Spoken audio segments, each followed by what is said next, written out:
नागपूर शहरातील सदर पोलीस ठाण्याच्या हद्दीत एका एकट्या वयोवृद्ध महिलेची 4,11,00,000 रुपयांची फसवणूक करण्याचा प्रयत्न झाल्याचा धक्कादायक प्रकार समोर आलाय। पीडित वयोवृद्ध महिलेला आपले घर विकायचे होते।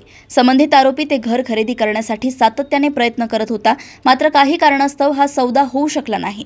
त्यामुळे महिलेने ते घर दुसऱ्या एका व्यक्तीला विकले। याचा राग मनात धरून आरोपीने महिलेच्या नावे बनावट करारनामा तयार केला।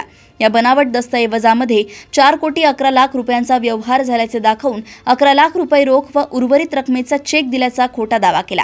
आरोपीने न्यायालयात दावा ठोकल्यानंतर ही बाब महिलेच्या निदर्शनास आली।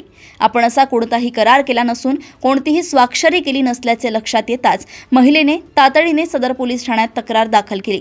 या तक्रारीवरून पोलिसांनी फसवणुकीचा गुन्हा दाखल केला असून पुढील तपास सुरू आहे। त्यामध्ये एक वयोवृद्ध महिला आहे, तिच्या कोणी नव्हतं, तिला तो घर वारसा हक्काने मिळाला होता आणि तिच्या कोणी नसल्यामुळे ती तो विकायच्या तयारीत होती।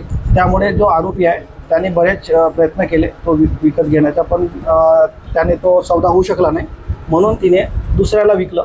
ते माहीत झाल्यानंतर त्यानं एक बनावट करारनामा बनवून तिच्यासोबत 4,11,00,000चा व्यवहार केलेला असं दाखवलं। त्यामध्ये तिने 11,00,000 रुपये त्याने नगद स्वरूपात व 1,00,000 करोडचा चेक असं दिलेला म्हणून सांगितलं होतं। आणि त्यानंतर त्या वृद्ध महिलेला माहीत झालं की त्याने कोर्टामध्ये दावा दाखल केला आहे। त्यावरून तिने ते कागदपत्र बघितले। त्यावर तिला लक्षात आलं की मी असा कोणताही सौदा केलेला नाही, कोणतीही सही केलेली नाही, म्हणून तिने पोलीस स्टेशन सदर येथे अर्ज दिला, तक्रार अर्ज, आणि त्यावरून आम्ही चौकशीवरून तो गुन्हा दाखल केलेला आहे आणि तपास सुरू आहे।